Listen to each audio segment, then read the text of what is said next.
مهرجان الأغنية التونسية الدنيا غنايا. الدنيا غناية. خليني نتنفس نستنى الغيث نطيح ونقوم خيم اللوم وتبقى تغيظ. سحر مزيد. نحب الناس تقولي سحارتست، تعجبني الكلمة هذه. المشروع اسمه خليني نتنفس.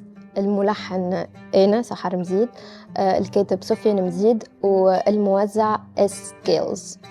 دونك القصة متاع الأغنية هذه ما كنتش محضرة، ملول نحب نعمل أغنية متاعي وبصدفة سمعت بالكومبيتيشن أخي فيسا حبيت نستلهم لحن، وفي لحظة من اللحظات سجلت اللحن اللي جاي لمخي، وفيسا حبيت نسجلها باش نلحق على الكومبيتيشن، وحمد لله معناها شاركت بها وكانت كاتبة أنها تكون الكومبيتيشن هذه.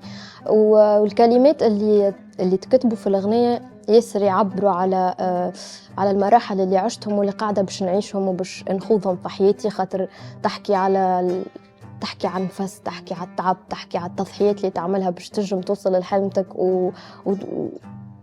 باش توصل تحقق حاجة من أحلامك معناه.